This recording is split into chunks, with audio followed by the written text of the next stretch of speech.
Assalamualaikum warahmatullahi wabarakatuh. Alhamdulillahi rabbil alamin. Wassalatu wassalamu ala asyrafil anbiya'i wal mursalin wa ala alihi wa ashabihi ajma'in. Ashhadu an la ilaha illallah wahdahu la syarika lah. Wa ashhadu anna Muhammadan abduhu wa rasuluh. Allahumma salli wa sallim ala Sayyidina Muhammad tibbil qulubi wa dawa'iha wa afiyatil abdani wa shifaiha wa nuril absari wa diya'iha wa ala alihi wa sahbihi wa barik wa sallim. Rabbi shrah li sadri wa yassir li amri wa hlul 'uqdatam min lisani yafqahu qawli. Rabbi yassir wa la tu'assir, Rabbi tammi bil khair, la hawla wa la quwwata illa billahil aliyyil azim, amma ba'd. Bismillahirrahmanirrahim. Allahumma aftah alaina hikmataka wa anshur alaina min khazaini rahmatika ya arhamar rahimin. Bismillahilladzi la yadhurru ma'asmihi syai'un fil ardi wa la fis sama' wa huwas sami'ul alim. Bismillahilladzi la yadhurru ma'asmihi syai'un fil ardi wa la fis sama'i wa huwas sami'ul alim. Bismillahilladzi la yadhurru ma'asmihi syai'un fil ardi wa la fis sama'i wa huwas sami'ul alim. Walhamdulillahi rabbil alamin.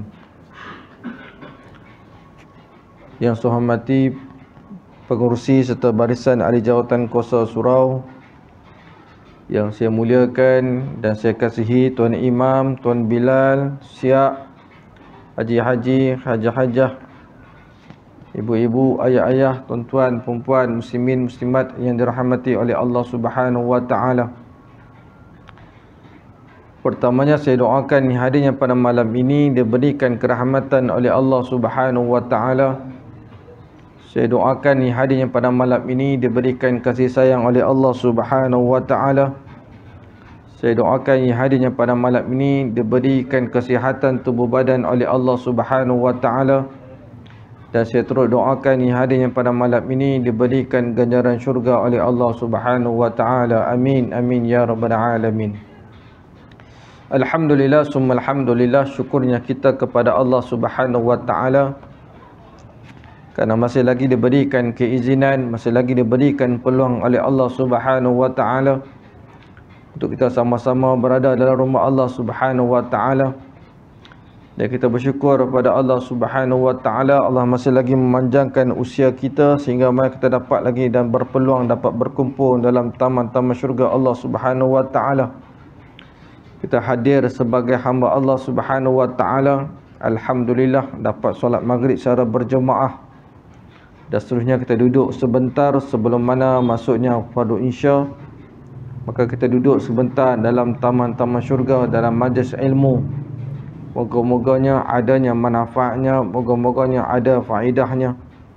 Dan moga-moganya kita duduk dalam rumah Allah Subhanahu wa taala ini, dan kita duduk dalam taman-taman syurga ini yang dikelilingi oleh para malaikat duduk bersama-sama dengan kita yang akan mencatat segalanya kebaikan yang kita buat.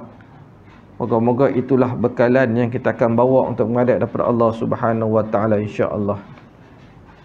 Alhamdulillah, tuan-tuan rahmati Allah Subhanahu wa taala, kita berada sekarang ni dalam bulan Zulhijjah, iaitu bulan haram, yang mananya bulan haram ini ada 4 bulan haram, iaitu bulan Zulqa'dah, bulan Muharram, Rajab dan juga bulan Zulhijjah. Ada 4 bulan haram.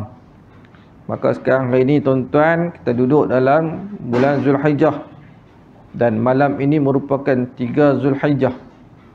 Bermulanya pada hari Selasa baru ni, 1 Zulhijjah, hari ini hari Rabu, dan ni dah masuk maghrib, esok hari Khamis merupakan 3 Zulhijjah. Maka tuan-tuan rahmati Allah, bulan Zulhijjah ini ada keistimewaannya yang merupakan hari yang cukup istimewa, iaitu hari agung bagi Allah Subhanahu wa taala. Sebab tu bulan Zulhijjah ni tuan-tuan rahmati Allah Subhanahu wa taala adanya pahala-pahala yang Allah nak berikan ke atas kita bulan Zulhijjah ni, iaitu bermulanya 1 Zulhijjah sehingga 10 Zulhijjah. Dalam masa 10 hari ini perbanyaklah kita melakukan amal kebaikan dan juga ibadah kita pada Allah Subhanahu wa taala. Apa dia amalan-amalan yang boleh kita buat? Yang pertama, amalan puasa. Kita perbanyakkan berpuasa dalam bulan Zulhijjah ni, bermula semalam 2-3 hari ni sehinggalah sampai 9 Zulhijjah, iaitu puasa Arafah. Ini jangan lepaskan peluang. Sebab tu tuan-tuan, ni dalam 10 hari ni perbanyakkan amal soleh, perbanyakkan amal ibadah, perbanyakkan kita sedekah, perbanyakkan kita buat kebaikan. Inilah masa dia tuan-tuan, Allah berikan ganjaran pahala yang besar di sisi Allah Subhanahu wa taala. Sebab tu bulan Zulhijjah ni istimewa. Sebab apa? Yang pertama, Zulhijjah ni semuanya manusia berkumpul untuk melaksanakan ibadah haji. Ni bulan Zulhijjah. Sahabat-sahabat kita, adik-beradik kita semua pakat pidah ni, semua ada di sana nak mengerjakan haji. Yang keduanya, bulan Zulhijjah ni, hebatnya bulan Zulhijjah ni sebab apa? Sebab adanya ibadah korban. Sebab tu salah satunya ibadah bagi orang yang tidak pergi mengerjakan haji adalah ibadah korban. Jadi ibadah kurban ni tuan-tuan rahmati Allah, jangan kita tak ambil bahagian. Walaupun kurban itu merupakan sunat muakkad, nama sunat muakkad, tapi dituntut, kita kena ingat, kita kena cari peluang tuan-tuan. Sebelum Zulhijjah tu adalah ibadah kurban, hari raya Aidil Adha. Maka dicampurkan lagi 3 hari tasyrik, 4 hari ibadah kurban.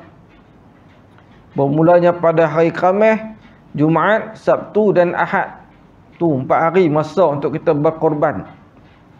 Sebab tu tuan-tuan rahmati Allah, bila cakap bab korban ni, kita kena ambil bahagian. Sekurang-kurangnya satu keluarga tu ambil satu bahagian. Kita dah tak mampu tuan-tuan nak keluar duit banyak, 850, 900 satu bahagian, kumpul duit anak beranak, ambil sekurang-kurangnya satu bahagian, ambil serta. Cari juga tuan-tuan, cari juga. Sebab tu orang nak buat ibadah ni, lebih-lebih lagi ibadah kurban ni, dia dah buat planning awal-awal lagi dah. Dia nak kumpul duit, ada setengah orang dia buat kut ke apa orang panggil kut, yang kutu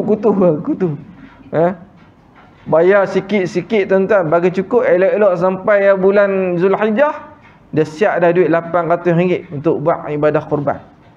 Tu orang betul-betul nak beribadah. Sebab kurban ini bukan semata-mata kita nak menyembelihkan binatang haiwan ternakan. Itulah salah satunya mendekatkan diri kita kepada Allah Subhanahu wa taala. Tu ibadah kurban. Yang keduanya, ibadah kurban ni untuk apa? Tandanya kita bersyukur kepada Allah Subhanahu wa taala. Tu ibadah kurban. Kita buat semua tuan-tuan, kita nampak saja lembu yang kita korban, kita kena ingat lembu tu lembu ibadah. Sebab tu bila mana kita berbicara tentang adat-adat ketika mana sembelih, lembu ni tak boleh buat main-main. Lembu ni tak boleh main pukul-pukul dah, tak boleh ambil kayu tampak pungguk dia, tak boleh. Tak boleh tarik ekor dia. Sebab tu lembu ibadah, lembu korban. Dia kena ada adab-adab dia. Sebelum nak sembelih tu, nak baringkan dia, ikat tali dia dan sebagainya, itu ibadah kurban. Tapi tak mau cerita malam ni tuan-tuan tentang adab-adab sembelihan dan sebagainya. Tapi nak katanya tuan-tuan, kena ambil bahagian ibadah kurban. Cari tuan-tuan. Setakat ni tuan-tuan rahmati Allah Subhanahu wa taala, kalau belum lagi terniat nak buat, malam ni start, kalau boleh cari. Ambil peluang buat. Ikhtiarlah macam mana pun cari tuan-tuan. Kita mampu buat seekor kambing, buat seekor kambing. Kalau seekor kambing tidak boleh dibahagikan pada 7. Kalau lembu, kerbau, unta boleh dibahagikan pada 7 bahagian. Ini sekadar mana seminta lalu tuan-tuan, sebelum masuk kitab kita.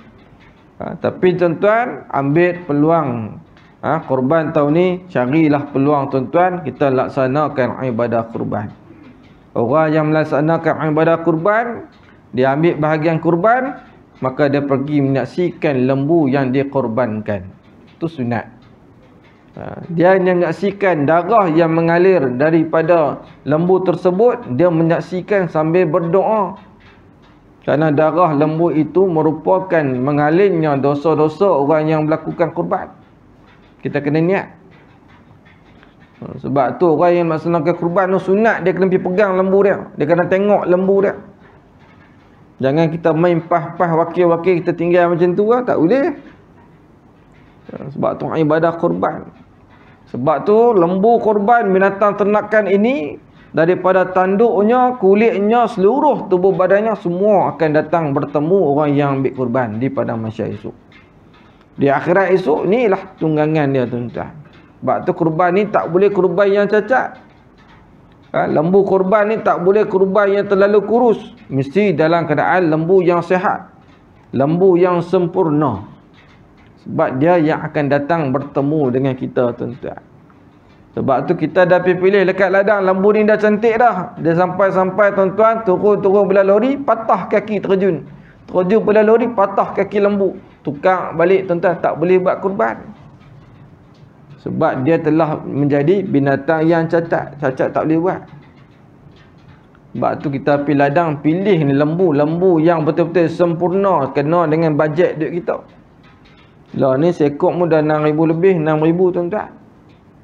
Nak dapat 4,500 ada, tapi susah, jauh sikit. Tapi nak katanya inilah usaha-usaha kita nak buat ibadah kurban, tuan-tuan. Ni ada masa berapa hari lagi ni? 7 hari lebih kurang, tuan-tuan. Berebutlah betul-betul, carilah peluang untuk kita melaksanakan ibadah kurban. Dan saya dipahamkan di sini 5 ekor lembu, alhamdulillah, tuan-tuan.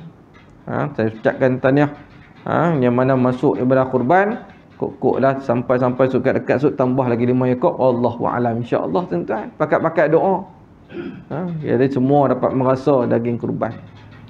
Maka orang yang ambil bahagian kurban, saya ambil sikit, tuan-tuan. Orang yang ambil bahagian kurban, dia kena menyaksikan kurban yang pertama, yang keduanya dia kena makan sedikit daripada hasil kurbannya. Dia tak boleh makan daging, ambil sedikit rasa. Sebab daging kurban ni berbeza daging yang beli kat tepi jalan. Tak sama, tuan-tuan. Sekurang-kurangnya sebesar tapak tangan dia kena makan sebolehnya. Ataupun sedikit daripada daging hasil daripada kurbannya tu, dia kena ambil sedikit makan, tuan-tuan. Yang lain tu dia boleh sedekah dan sebagainya. Itu di antara yang kelebihan orang yang ambil kurban ni, tuan-tuan. Jadi insya-Allah sama-samalah, tuan-tuan, kita berebut, carilah pahala ibadah kurban. Salah satunya ibadah yang paling besar dalam bulan Zulhijjah ni, tuan-tuan. Wallahu a'lam. Kita tengok dalam bab solat pada malam ni sedikit, tuan-tuan. Kitab yang pertama pada malam ini, insya-Allah.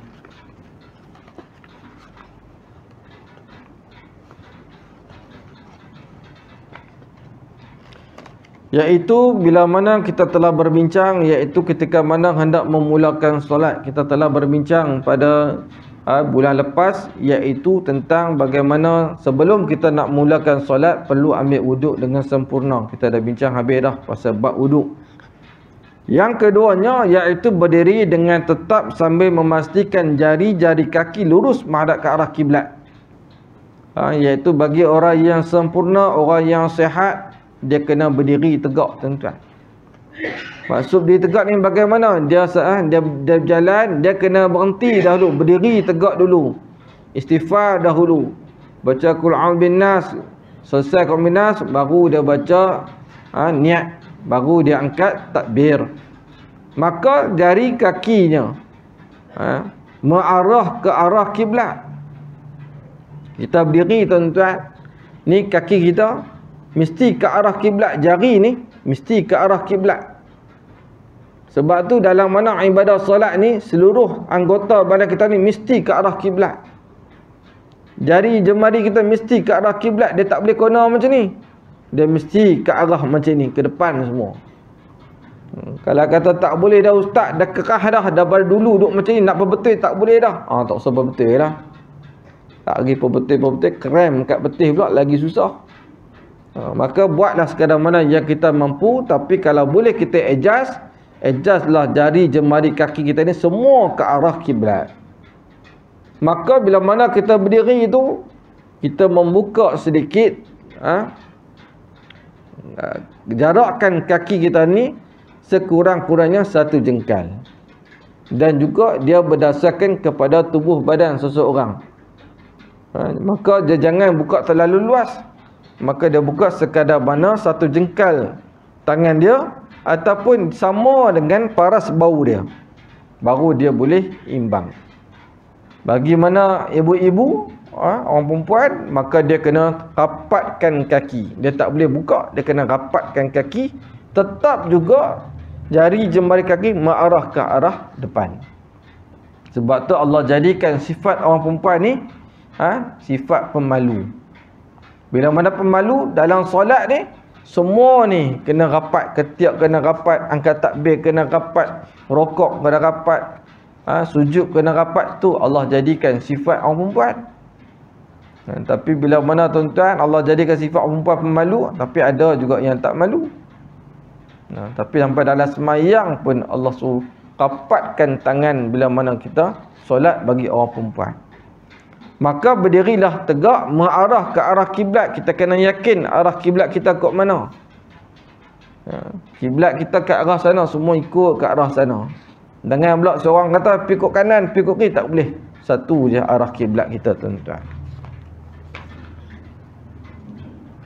Maka apa dia dalil dia? Baginda Nabi SAW menghadapkan hujung kedua-dua jari kaki baginda ke arah kiblat. Tu dalil dia. Ke arah jari semua Nabi mengarah ke arah kiblat. Faedahnya apa? Kenapa jari-jari kaki dihadapkan ke arah kiblat? Ketika mana mendirikan solat zahir dan batin berpadu, yakni menumpukan sepenuh tumpuan hanya kepada Allah. Sebab itulah hati mesti ikhlas, dada menghadap kiblat, dan termasuklah jari-jari kaki lurus menghadap ke arah kiblat. Tandanya apa? Ikhlas kerana Allah Ta'ala. Kita buat dada kita ke arah kiblat, muka kita ke arah kiblat, semua ni tanda apa? Ikhlas pada Allah Ta'ala. Sebab kita nak beribadah, bukan kita nak main-main. Sebab tu dalam mana ibadah solat ni, kena solat sungguh-sungguh, tak boleh main-main. Kena khusyuk sungguh-sungguh dalam bab solat ni, tuan-tuan. Sebab tu bila mana kita angkat takbir, pastikan takbir kita tu takbir yang bersungguh-sungguh. Kita angkat kedua-dua tangan. Kita tak boleh nak malas angkat separuh, angkat ni. Sebab tu Nabi SAW angkat, tuan-tuan. Banyak riwayat Nabi SAW, Nabi mengangkat paras telinga dengan bau. Ada orang angkat macam ni, boleh tak? Boleh, tak salah. Tapi cara yang terbaik, angkat dan mengarah ke arah tapak tangan ni, arah ke arah kiblat. Maka Nabi renggangkan sedikit jari jemari Nabi SAW, maka Nabi bengkokkan sedikit. Bengkokkan sedikit. Sebab apa? Nak berikan jari ni pun ke arah kiblat. Sebab tu bila mana kita angkat, bengkokkan sedikit jari kita, jarakkan sedikit jari di antara jari. Itu dalam bab takbir. Tapi nak katanya, mesti berdiri tegak ketika mana kita nak solat. Dia tak boleh, tuan-tuan, kita sambil-sambil berjalan, Allahu Akbar. Tak boleh. Dia mesti jalan, berhenti dahulu, niat ke apa-apa, baru angkat takbir. Allahu Akbar. Mesti berdiri tegak dahulu. Ada tak orang sambil jalankan takbir? Ada. Daripada kolah, dia niat dah, tuan-tuan. Usoli dah. Usoli maghrib. Selesai rakaat ini ada imam Allah Ta'ala, sampai Allahu Akbar. Dia tengok imam pula lagi nak habis, lagi cepat dia jalan, tuan-tuan. Tak boleh macam tu. Dia kena berjalan. Sebab tu solat ni kena tenang. Kalau kita lambat lah. Nak buat macam mana? Siapa suruh lambat? Macam saya tadi pun lambat juga, tuan-tuan. Maka kita pun kena tenang. Dalam solat kena tenang. Maka bila mana kita angkat takbir, Allahu Akbar, hanya Allah Ta'ala yang kita hadap di hadapan kita ni, tuan-tuan. Sebab tu kita solat ni kerana Allah Ta'ala, maka bersihkanlah hati kita untuk kita menghadap di hadapan Allah Subhanahu Wa Ta'ala. Jadi tuan-tuan rahmati Allah Subhanahu Wa Ta'ala, itu di antara mukadimah bab kita yang pertama, iaitu bagaimana yang dikatakan berdiri betul dan pastikan jari, keseluruhan jari kaki kita ini semuanya mengarah ke arah kiblat. Mesti ke arah kiblat, jangan kita sengit ke dan sebagainya, mesti seluruh tubuh badan kita itu mesti ke arah kiblat. Jadi itu di antara panduan solat yang betul. Moga-moga kita dapat manfaatkan pada malam ini dan kita buat perubahan diri kita tuan-tuan. Ubahlah sekadar mana yang kita mampu. Moga-moga itulah ibadah yang akan diterima oleh Allah Subhanahu Wa Taala, insya-Allah. Wallahu a'lam. Kita tengok tuan-tuan sedikit amalan-amalan orang yang soleh, iaitu amalan tuan-tuan rahmati Allah Subhanahu Wa Taala, amalan untuk mana kita memohon keampunan pada Allah Subhanahu Wa Taala supaya mana Allah mengampunkan dosa-dosa kita, iaitu bacaan surah Al-Ikhlas. Surah Al-Ikhlas, Bismillahirrahmanirrahim. Qul huwallahu ahad, Allahus samad, lam yalid wa lam yulad wa lam yakul lahu kufuwan ahad. Tu surah Al-Ikhlas. Maka baca surah Al-Ikhlas selepas solat subuh sebanyak 200 kali.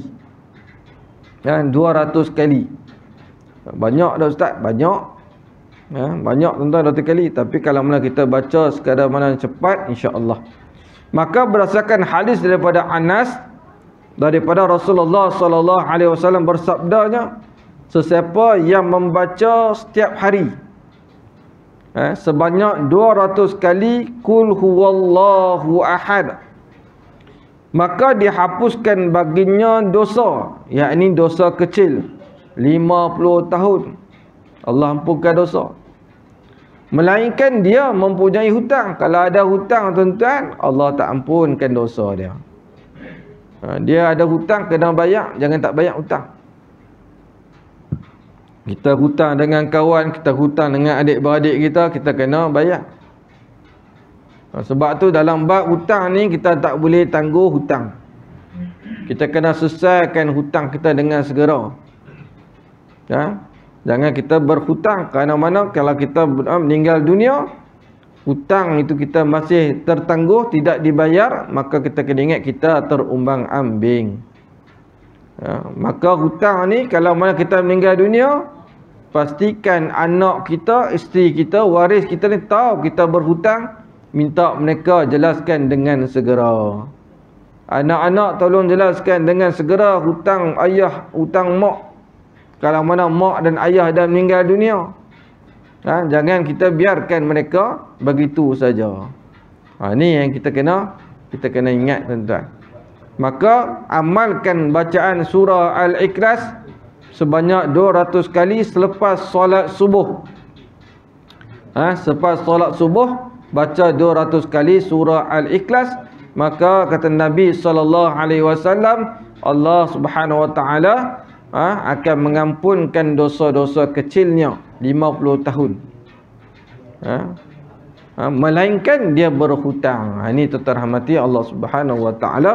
Maka saya berikan amalan ini pada tuan-tuan, ibu-ibu dan ayah-ayah. Tuan-tuan amalkan dan tuan-tuan sampaikan juga pada adik-beradik kita, anak-anak kita, untuk mereka menjadikan sebagai amalan dalam hidup mereka, insya-Allah. Wallahu a'lam.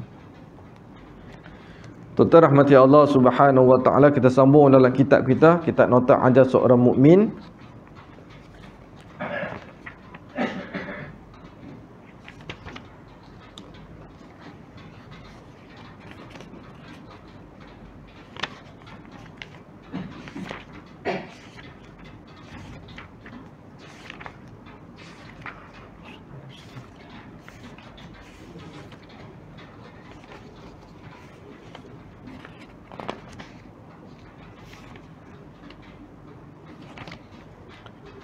Kita sambung tuan-tuan rahmati Allah Subhanahu Wa Taala, iaitu mana menceritakan kepada kita sambungan daripada yang lepas,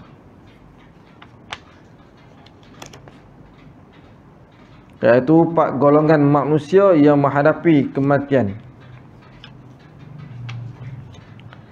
Iaitu kelompok manusia yang kedua. Yang pertamanya itu kita telah berbincang. Kelompok manusia yang pertama terdiri daripada manusia yang mati dalam keadaan tercengang. Manusia yang mati dalam keadaan tercengang. Yang keduanya, kelompok manusia Yang keduanya adalah mereka yang munafik kepada Allah dan mereka berada di dalam keadaan yang sangat membahaya. Ini golongan orang yang munafik. Dan mereka ini memberanikan diri melakukan dosa walaupun pada hakikatnya mengetahui ia dilarang oleh Allah. Kerana mana golongan ini tersesat di dalam perjalanan hidup di dunia. Kita hidup di atas dunia ni, tuan-tuan rahmati Allah, jangan hidup kita tersesat dengan ajaran-ajaran yang bukan-bukan. Kita bawa ajaran yang sebaik-baiknya yang dibawa oleh Nabi SAW, maka kita ikut, tuan-tuan. Dan hidupnya tidak mempunyai matlamat, malah mudah terpengaruh dengan orang lain yang seronok melakukan maksiat. Ada golongan-golongan manusia yang suka sangat berhibur dengan maksiat. Dia suka duduk dengan orang yang maksiat. Dia pergi mana-mana pun dia suka berkawan dengan orang yang ada maksiat. Dia tak suka duduk dengan ulama'-ulama'. Kalau dia jumpa artis-artis, dia jumpa ni tuan-tuan, dia punya selfie, dia punya bergambar. Tapi bila jumpa dengan ulama'-ulama', jumpa dengan tuan-tuan guru, dia tak mau nak selfie, tuan-tuan. Tak mau nak ajak bergambar langsung. Ni orang yang ke arah-arah macam ni, tuan-tuan, bahaya. Sebab dalam hati dia, tuan-tuan, tak ada pun yang mengatakan adanya Islam dalam hatinya. Tak ada, tuan-tuan. Dan cepat sungguh dia pengaruh dengan maksiat. Golongan-golongan ni, tuan-tuan, bila mana ada anjurkan maksiat, dialah orang pertama yang kepi dulu. Kawan-kawan suka buat maksiat, dia pun suka join sekali, dia pun suka bersembang sekali. Kawan-kawan suka main nombor ekor, dia pun join sekali main nombor ekor. Nak try ya ustaz, dia kata. Bukan nak main betul-betul pun, nak try ya. Ada tak, tuan-tuan? Ada. Duduk dekat kedai kopi, tuan-tuan, semua pegang handphone. Ni saya biasa jumpa, tu saya cakap. Tengok pegang handphone, dia ni dia buat apa? Pakai pegang seorang satu handphone, duduk satu meja, sembang lah. Rupanya, tuan-tuan, semua tengok kat handphone, semua ada nombor. Main nombor ekor ni maksudnya, tuan-tuan, dia ada strategi dia. Dia ada skill dia, tuan-tuan. Saya tanya, dia pandai susun nombor 4 saya main kat sini, 3 main kat sini, dia patah susun. Tu je pakat semua pegang handphone habis tu. Pakat try, tuan-tuan. Tu jadi leka. Ni saya pernah tengok sendiri. Allahu Akbar. Sedih, tuan-tuan. Dan saya pernah tengok sendiri, tuan-tuan. Saya naik motor, dia pun naik motor, dia potong saya. Assalamualaikum ustaz. Waalaikumsalam. Dia potong punya laju, tuan-tuan. Ini nak pergi mana punya laju ni? Tua daripada saya lagi, tuan-tuan. Saya pun saya nak pergi 7-Eleven, berhenti 7-Eleven. Saya kali sebelah kanan, tuan-tuan. Dia pun turun kedai lain. Tengok-tengok, tuan, dia masuk kedai tutup. Allahu Akbar. Saya kata, ya Allah. Saya pun tak mau tengok tu, saya terus masuk. Saya sedih, tuan-tuan, sebab apa? Saya ingatkan ahli keluarga dia, tuan-tuan. Anak-anak dia, isteri dia macam mana, tuan-tuan, makan dengan harta yang haram. Anak dia, tuan-tuan, 4-5 orang tak sihat, tuan-tuan. Bini dia pun tak apa sihat. Bila kita tengok keadaan macam ni, suami yang macam ni, tuan-tuan, sedih tak? Sedih. Apa boleh kita buat? Tak boleh buat apa. Doa je lah, tuan-tuan. Minta Allah gerakkan hati dia, berubah hidup dia, bertaubat dengan segera. Lah ni saya berjumpa dia, tuan-tuan. Sakit, tuan-tuan. Pegang tongkat lah ni. Allahu Akbar. Saya pun peluk dia, pegang belakang. Baguslah abang. Abang sudah nampak dah bagus lah ni. Kalau ada peluang, pergilah surau semayang. InsyaAllah ustaz, insyaAllah. Bagus. Alhamdulillah. Tapi nak katanya, jangan ke arah maksiat. Kita kena ingat, suami ni kalau buat dosa, kesan dia boleh sampai pada ahli keluarga. Tapi dosa tak dapat pada isteri dengan anak-anak. Tapi kalau suami buat kebaikan, suami buat amal soleh, suami buat yang terbaik dalam hidup dia, isteri dan anak-anak seluruh keluarga dapat pahala. Tu kalau suami yang terbaik, suami yang soleh. Sebab dia imam, dia ketua keluarga. Sama juga dalam isu korban. Ada orang tanya, "Ustaz, isteri saya bagi duit, boleh tak saya masuk kurban?" Saya tak ada duit. Bini saya tanya, "Abang tak masukkan kurban?" Habis duit dah, tukar sport ring, tukar cat kereta baru, tinted gelap, habis gelita. Habis duit nak buat kurban, habis terus tuan-tuan. Tukar sport ring lah. Maka isteri kata, "Tak apalah abang, abang ambil dah duit ni, 850 ni abang pergi buat korban." Dia tanya, "Ustaz, saya nak masuk nama saya ke nama isteri saya?" Duit tu duit bini saya. Saya kata yang paling terbaik masuk nama suami. Maka bila masuk nama suami, suami yang buat korban, maka pahala juga boleh disalurkan kepada isteri dan anak-anak. Tu hebat suami.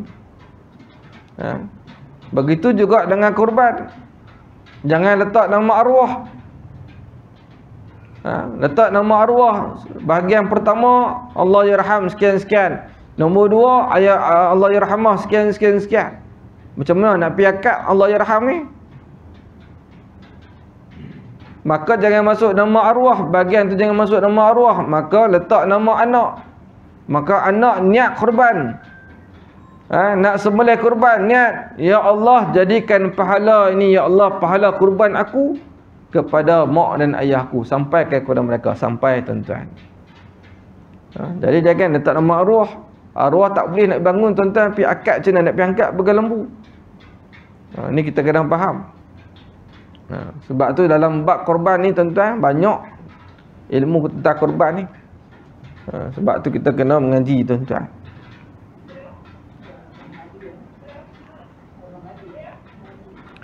Maka hidupnya tidak memenuhi matlamat. Contohnya mereka yang mengetahui kewajipan menunaikan solat, tetapi dengan sengaja mengabaikan atau menunaikannya pada waktu-waktu tertentu saja. Dia tahu solat tu wajib, 5 waktu dia wajib.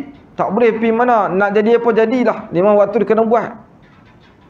Tapi dia leka dengan kehidupan, dia leka dengan keduniaan, maka dia leka, dia tak buat tuan-tuan. Maka dia pilih waktu-waktu yang selesa saja yang dia boleh sembahyang, dia boleh beribadah. Ni tak kena. Ni kena berhati-hati. Dia kerja sibuk sampai tak boleh tuan-tuan, zuhur tak boleh nak berhenti. Asar tu baru boleh berhenti. Maka zuhur dia tak buat dah, dia buat asar. Ni bahaya. Ni tuan-tuan rahmati Allah Subhanahu Wa Taala. Sama juga orang yang buka gerai-gerai ni. Maaf saya cakap, kalau dia cerdik, dia sebagai ketua dalam kedai tu, dia sebagai tokel dalam kedai tu, dia kena cerdik bagaimana nak bersuruh staff dia ni solat. Kan boleh bergilir-gilir. Solat bukan ambil setengah jam, 5 minit, 10 minit dah selesai dah. Ada 10 orang, okey 5 orang pergi solat dulu, dah selesai ke, tukar pula yang ni pula pergi solat, kan boleh buat. Tapi tidak mementingkan ibadah kepada Allah Subhanahu Wa Taala. Ni jadi macam ni. Maaf saya cakap, orang yang kerja pasal malam boleh solat. Kenapa tak boleh solat? Boleh solat. Tapi kita jangan leka tuan-tuan. Kita leka dengan kehidupan kita, kita leka dengan keduniaan, sehingga mana kita lupa dengan ibadah solat. Kita kena ingat hidup kita ni Allah yang punya. Allah yang punya hidup kita. Apa pun mesti dengan Allah dulu. Kita sibuk macam mana pun, Allah yang permudahkan urusan kerja kita. Tuan-tuan buat. Sebab tu bila mana kita hidup kita di atas muka bumi ni, mestilah Allah didahulukan baru yang lain. Pilah mana-mana pun kita nak berjalan. Ada orang pergi Jepun, ada orang pergi Korea, ada orang pergi Merata tuan-tuan. Pergilah, tak ada masalah. Tapi masuk waktu solat, kena solat. Itu saja. Sebab tu solat ni pergi mana pun kita kena solat. Kita sakit pun kita kena solat. Kita demam pun kita kena solat. Semua kita kena solat. Sebab tu sehingga kan Nabi ajar bagaimana kita solat tuan-tuan. Baring pun kita solat. Tak boleh baring tuan-tuan guna anak mata. Anak mata kena solat. Maksudnya kita solat menggunakan anak mata. Sampai macam tu lagi kata, nak katanya bab solat ni. Dan begitu juga apabila melakukan perkara-perkara maksiat yang lain, mereka tegar ataupun sudah lali dengan melakukan dosa, seperti mana perumpamaannya adalah biasa, tegal biasa. Lalu mereka juga masih tetap melakukan kemaksiatan walaupun sering ditegur dan diberi peringatan agar meninggalkan pelakuan dosa tersebut. Kita tuan-tuan rahmati Allah Subhanahu wa taala, kalau boleh tegur kita tegur. Tapi kalau malah kita tak mampu nak tegurnya, nak menghindarkan sesuatunya kemaksiatan tersebut, maka berdoa. Itu jalan yang terbaik. Kita tengok jiran kita buat maksiat, berdoa pada Allah. Ya Allah, lembutkan hatinya, kembalikan hidayah kepadanya ya Allah. Minta dia berubah ya Allah. Ini tuan-tuan rahmati Allah Subhanahu wa taala. Allah Subhanahu wa taala berfirman dalam surah Al-An'am ayat yang ke-44, a'udzubillahi minasyaitonirrajim. Falamma nasu ma zukkiru bihi fatahna 'alaihim abwaba kulli syai'in hatta idza farihu bima utu aqaznahum ba'tatan fa idza hum mublisun. Dan kemudian apabila mereka melupakan apa yang telah diperingatkan mereka dengannya, kami bukakan kepada mereka pintu-pintu segala kemewahan dan kesenangan, sehinggalah apabila mereka bergembira dan bersukaria dengan segala nikmat yang diberikan kepada mereka, kami timpakan mereka secara mengejut dengan bala bencana yang membinasakan. Maka mereka pun berputus asa daripada mendapat sebarang pertolongan. Allahu Akbar. Allah bukakan pintu rezeki kepada kita, kita kena bersyukur. Jangan bila mana Allah bukakan kesihatan tubuh badan kita, tuan-tuan, kita lalai dengan solat. Ni Allah kita kufur dengan nikmat yang Allah berikan kepada kita, tuan-tuan. Sebab tu Allah bagi kita sihat, syukur sungguh-sungguh. Allah bagi kita sakit, tapi kita boleh lagi pergi ke surau, syukur alhamdulillah. Sebab apa? Allah bagi lagi nikmat kepada kita, tuan-tuan. Bila mana kita bersyukur, itulah tandanya kita dekat dengan Allah Subhanahu wa taala. Sebab tu tuan-tuan rahmati Allah Subhanahu wa taala, jangan sehinggakan kita kufur. Allah boleh hantar bala kepada kita, tuan-tuan. Bala ni banyak tak? Banyak jenis-jenis bala. Allah boleh memudaratkan kehidupan kita, ahli keluarga kita dan seluruhnya, tuan-tuan. Lalu golongan-golongan munafik ini, ketika mana mereka berada di ambang kematian, rohnya akan tersekat-sekat. Lalu para malaikat memukul-mukul tangannya dengan sekuat-kuatnya untuk mengeluarkan roh daripada jasadnya. Orang yang munafik, bila mana sampai saatnya dia nak mati, tentara mati Allah Subhanahu wa taala, roh ni akan tersekat-sekat, tak boleh nak keluar. Sebab tu kalau mana roh orang mukmin, orang yang soleh, semua akan kumpul satu tempat, maka keluar terus, tuan-tuan. Tapi bagaimana orang yang munafik, bila mana matinya orang munafik ni, tuan-tuan, maka roh ni akan tersekat-sekat, dia tak boleh nak keluar. Sehinggalah malaikat, tuan-tuan, memukul-mukul tangannya. Allahu Akbar. Ni bila pukul, tuan-tuan, sakit dah. Pukul untuk apa? Untuk keluarkan roh tersebut. Ini bagi orang yang munafik, tuan-tuan. Lalu malaikat akan menyeru, malaikat akan bercakap, wahai roh, keluarlah daripada jasad ini. Ini adalah hari yang sangat hina pada dirimu, dan kamu juga sudah tidak dapat diselamatkan, dan merupakan hari pembalasan Allah ke atas dirimu, kerana mulut kamu sentiasa berkata kepadanya tentang perkara-perkara yang tidak benar, dan hidupmu sentiasa menghina alim ulama dan hukum hakam Allah. Akhirnya mereka ini mati dalam keadaan kebingungan di depan Allah Subhanahu wa taala. Sebab tu tuan-tuan rahmati Allah, jangan kita menghina para alim ulama. Tuan-tuan guru kita jangan hina, tuan-tuan. Jangan kita duk maki hamun. Kalau dia tak betul sekalipun, tuan-tuan, kita jangan maki hamun dia. Kita ada cara yang terbaik. Jangan kita misregah-segah, tuan-tuan. Sebab tu lah ni banyak tuan-tuan tentang bab hukum hakam Allah ni banyak dipermain-mainkan bab hukum nama Allah dan sebagainya. Jangan kita main-main. Saya tak mau berhujah malam ni bab-bab nama Allah dan sebagainya tuan-tuan. Tapi nak katanya jangan kita pelekehkan tuan-tuan perkara-perkara macam ni tuan-tuan. Sama juga dengan isu menghina Nabi SAW.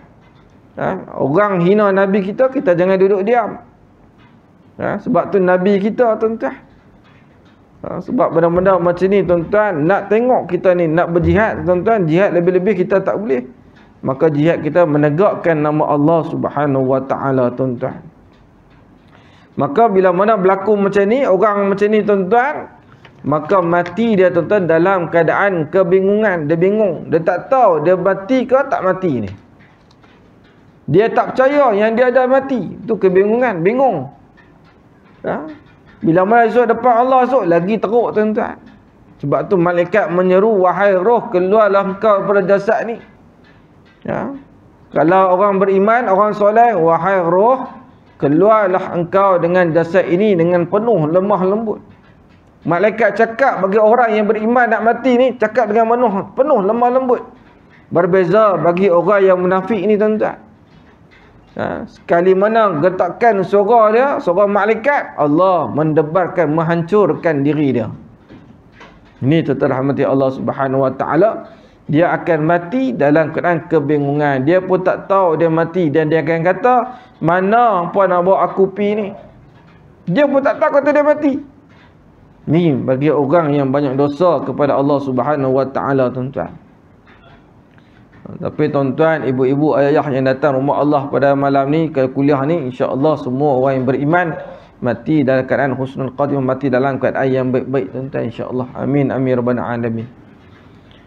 Lalu lihatlah Allah Subhanahu Wa Taala berfirman yang bermaksud, la alangkah dahsyatnya sekiranya kamu melihat ketika orang-orang yang zalim, yakni berada dalam tekanan-tekanan sakaratul maut, sedangnya para malaikat memukul dengan tangannya, lalu sambil berkata, keluarkanlah nyawamu, di hari ini kamu dibalas dengan sisaan yang sangat menghinakan.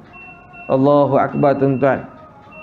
Allah berpesan dalam Al-Quran, dalam surah Al-An'am, bagaimana hebatnya bagi orang yang munafik ini, sehingga kan para malaikat akan memukul-mukul dia, nak keluarkan roh itu, memukul-mukul dia. Maka kata malaikat, keluarkanlah nyawanya. Nak suruh keluar nyawa ni bukan senang tuan-tuan. Roh yang sebati dengan tubuh badan kita, duduk dalam kulit kita dan sebagainya. Tapi hebatnya tuan-tuan, bagi orang yang beriman, orang yang soleh, bila mana disebut oleh para malaikat, wahai roh, keluarlah kamu daripada jasad ini, maka roh orang soleh ini semua akan berkumpul dalam satu tempat. Ni hebat orang yang soleh. Orang yang soleh tuan-tuan hebat. Tapi berbeza dengan orang munafik, berbeza dengan orang kafir dan sebagainya. Bila mana malaikat kata, wahai roh, keluarlah engkau daripada jasad ini, maka roh ni tuan-tuan berlari-lari dalam tubuh badannya. Tak tahu nak pergi mana, takut. Ni tuan-tuan rahmati Allah Subhanahu Wa Taala. Kita nampak orang kafir tu mati macam senang kan? Tapi tuan-tuan, sebelum nak mati, mereka telah disiksa oleh Allah Subhanahu Wa Taala. Tu tuan-tuan rahmati Allah. Ada orang kata, ustaz, mudah sungguh dia tu, Aming tu mati. Apeng tu nampak mudah ya, tidak meninggal ya. Ya. Nampak mudah. Sebelum nak meninggal tu, nak mati tu macam-macam kena hayun dulu tuan-tuan. Tu sebab tu tuan-tuan, kita orang Islam, Allah akan ambil nyawa kita, malaikat akan ambil nyawa kita dalam keadaan yang cukup baik tuan-tuan. Akan ambil dengan cara lemah lembut tuan-tuan. Jadi tuan-tuan rahmati Allah Subhanahu Wa Taala, dah masuk dah waktu Isya ni tuan-tuan. Maka kita akan berhenti di sini. Bagaimana yang dikatakan orang yang mati dalam keadaan munafik ini, mati dalam keadaan yang dalam kebingungan. Maka insya-Allah tuan-tuan rahmati Allah SWT, kita akan sambung lagi tuan-tuan dalam bab yang sama, dalam bab orang yang munafik, yang meninggal dunia dalam munafik ini. Kita akan sambung lagi tu. Agak panjang sikit dalam bab ni. InsyaAllah kita akan sambung pada bulan hadapan. Dan kita akan sambung lagi tuan-tuan, bagaimana orang kafir mohon kembali ke dunia. Akan mohon kembali ke dunia insya-Allah. Wallahu a'lam. Jadi tuan-tuan rahmati Allah Subhanahu wa taala, insya-Allah kita berdoa sebentar tuan-tuan. Moga-moga Allah SWT merahmati kita pada malam ini. Allah berikan kita kerahmatan, kasih sayang, dan tuan-tuan yang berhajat boleh berniat untuk berdoa bersama-sama. Masukkan dalam doa tuan-tuan apa yang tuan-tuan nak minta, insya-Allah. Moga-moga Allah merahmati kita pada malam ini insya-Allah. A'udzubillahi samil alim minasyaitonir rajim. Bismillahirrahmanirrahim. Alhamdulillahirabbil alamin wassalatu wassalamu ala asyrafil anbiya'i wal mursalin wa ala alihi wa sahbihi ajma'in. Allahumma shalli wa sallim ala sayyidina Muhammad wa ala ali sayyidina Muhammad. Allahumma ighfir lana dhunubana wa liwalidina warhamhuma kama rabbawna shaghira. Asyhadu an la ilaha illallah wa asyhadu anna Muhammadar Rasulullah. La haula wa la quwwata illa billahil aliyyil azim. Iyyaka na'budu wa iyyaka nasta'in. Iyyaka na'budu wa iyyaka nasta'in. Iyyaka na'budu wa iyyaka nasta'in min syarri ma khalaq. Ya Hayyu ya Qayyum ya Zal Jalali wal Ikram. Ya Allah ya Rahman ya Rahim. Terima kasih ya Allah kerana mana masih lagi menghimpun kami ke dalam rumah-Mu ya Allah. Ya Allah, syukur kepadamu dengan keadaan kesihatan tubuh badan kami dapat lagi beribadah padamu ya Allah. Allahumma ya Allah ya Rahman ya Rahim, ampunkan dosa-dosa kami ya Allah. Kami berada dalam bulan Zulhijjah ini ya Allah, bulan yang penuh kerahmatan dan kasih sayang-Mu ya Allah. Gugurkan dosa-dosa kami ya Allah, angkatlah segala amal ibadah kami yang baik ya Allah. Allahumma ya Allah, ampunkan dosa ibu dan ayah kami yang telah pergi meninggalkan kami ya Allah. Jadikanlah ya Allah segala amal ibadah kami, kebaikan-kebaikan yang kami buat ya Allah, pahala itu sampaikan juga kepada mereka ya Allah. Allahumma ya Allah ya Rahmanku ya Rahim, kami mohon padamu ya Allah, lapangkan kubur mereka, terangilah kubur mereka, sayangilah mereka ya Allah. Jadikanlah liang kubur mereka salah satu yang bertaman taman syurga-Mu ya Allah. Allahumma ya Allah ya Rahman ya Rahim, dan juga ya Allah kami mohon kepada-Mu ya Allah, khususnya kepada sahabat kami iaitu Allah yarham Muhammad Nasir bin Zakaria yang telah pergi meninggalkan kami ya Allah. Ampunkan dosa-dosanya, tempatkanlah ia ke dalam syurga-Mu ya Allah. Ya Allah, tempatkanlah rohnya bersama dengan alim ulama dan para nabi rasul-Mu ya Allah. Ya Allah ya Rahman ya Rahim, jadikan liang kuburnya ya Allah salah satunya daripada taman syurga-Mu ya Allah. Ya Allah ya Rahman ya Rahim, kami mohon padamu ya Allah kerahmatan dan kasih sayang-Mu ya Allah. Ampunkan dosa isteri kami, ampunkan dosa anak-anak kami ya Allah. Ya Allah, kami mohon padamu ya Allah, berikanlah kerjaan cermelang untuk anak-anak kami, cermelang dunia dan akhirat. Begitu juga kepada cucu-cucu kami ya Allah. Ya Allah, rahmatilah mereka, jagalah mereka, jadilah mereka ini daripada kalangan anak dan cucu yang soleh dan salihah. Jadikan mereka ni ya Allah berjaya dunia dan akhirat kepada mereka ya Allah. Jadikanlah salah seorang daripada mereka atau kesemuanya ya Allah penghafaz Al-Quran dan pecinta Al-Quran. Jadikan mereka ini alim ulama pada suatu hari nanti ya Allah. Allahumma ya Allah, yang hadirnya pada malam ini ya Allah, yang sedang berhajatkan sesuatu kepada Engkau ya Allah, perkenankanlah hajat-hajat mereka yang terdetik dalam hati mereka, yang terniat dalam hati mereka, yang sedang mendoakan minta sesuatu kepada Engkau ya Allah. Inilah peluangnya kami mohon, dan ya Allah perkenankanlah doa-doa kami ya Allah. Ya Allah, adanya pada kalangan kami yang sedang sakit ya Allah, mohon kesembuhkanlah penyakit-penyakit kami ya Allah. Berikanlah kekuatan kepada tubuh badan kami ya Allah. Ada yang daripada kalangan kami yang sedang kesempitan rezeki, mohon ya Allah kurniakan kami rezeki yang halal, jauhkan kami daripada rezeki yang haram ya Allah, pemudahkan urusan rezeki kami ya Allah. Ada yang daripada kalangan kami yang sedang bersedih hati ya Allah, mohon kau kurniakan ya Allah berita-berita gembira dalam diri kami dan keluarga kami ya Allah. Rabbana atina fid dunya hasanah wa fil akhirati hasanah wa qina azabannar. Eratkan ukhuwah di antara kami berhimpun pada malam ini ya Allah, maka himpunkan kami ke dalam syurga-Mu nanti ya Allah. Wa sallallahu ala sayyidina Muhammad wa ala alihi wa ashabihi ajma'in walhamdulillahi rabbil alamin. Taqabbalallahu minna wa minkum. Mohon maaf salah dan silap yang baik semua daripada Allah Subhanahu wa taala, yang jahil dan kelemahan itu ada kelemahan dia sendiri. Wallahu alam. Insya-Allah kita bertemu lagi. Wassalamualaikum warahmatullahi wabarakatuh.